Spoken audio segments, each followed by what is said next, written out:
আর যারা কুফরি করেছে তারা লড়াই করে তাগুতের পথে। সুতরাং তোমরা লড়াই করো ওই সমস্ত শয়তানের। আগামী 4 ডিসেম্বর বৃহস্পতিবার গাইবান্ধায় যুব ও ছাত্র সমাবেশ অনুষ্ঠিত হবে। এতে প্রধান অতিথি হিসেবে উপস্থিত থাকবেন বাংলাদেশ ইসলামী ছাত্র শিবিরের সভাপতি জাহিদুল ইসলাম।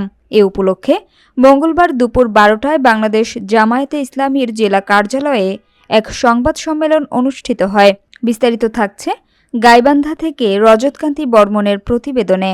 বাংলাদেশ জামায়াতে ইসলামী গাইবান্ধা জেলা যুব বিভাগের সভাপতি ফয়সাল কবির রানার সভাপতিত্বে সংবাদ সম্মেলনে বক্তব্য দেন জেলা জামায়াতের আমির মোহাম্মদ আব্দুল করিম, সহকারী সেক্রেটারি সৈয়দ রকুনুজ্জামান, সদর উপজেলা আমির মোহাম্মদ নুরুল ইসলাম মণ্ডল ও ইসলামী ছাত্র শিবির জেলা সভাপতি ফেরদৌস সরকার রুম্মান।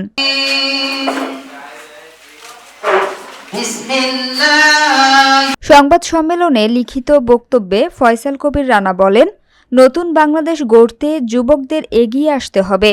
আগামীর বাংলাদেশ গড়তে যুবকরাই গুরুত্বপূর্ণ ভূমিকা পালন করবে। তিনি জানান, গাইবান্ধার স্বাধীনতা প্রাঙ্গণে 4 ডিসেম্বর দুপুর 12টায় যুব ও ছাত্র সমাবেশ অনুষ্ঠিত হবে।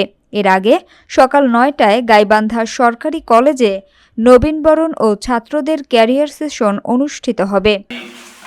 আমন্ত্রণ জানাচ্ছি, আপনারা সকলেই উপস্থিত থাকবেন।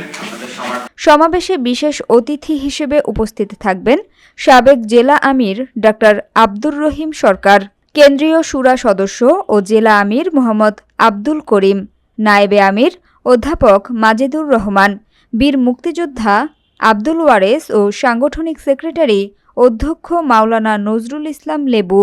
সমাবেশে প্রায় 10,000 ছাত্র ও যুব উপস্থিত থাকবেন। শহরের ব্যস্ততম স্থানে স্বেচ্ছাসেবকরা কাজ করবেন।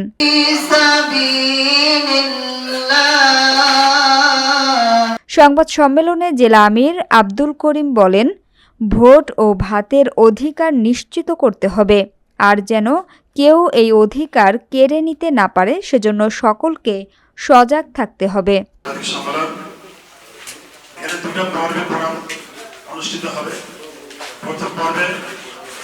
গাইবান্ধা সরকারি কলেজে নবীনবরণ অনুষ্ঠান হবে। সেখানে কেন্দ্রীয় সভাপতি চিফ গেস্ট হিসেবে থাকবেন, আমি থাকবো ইনশাআল্লাহ। সেখানে ছাত্রদের নবীনবরণ করা হবে এবং তাদের কেরিয়ার ডেভেলপ করার জন্য, নৈতিক মান উন্নয়নের জন্য, লেখাপড়া ভালো করার জন্য এই অনুষ্ঠানটা হবে।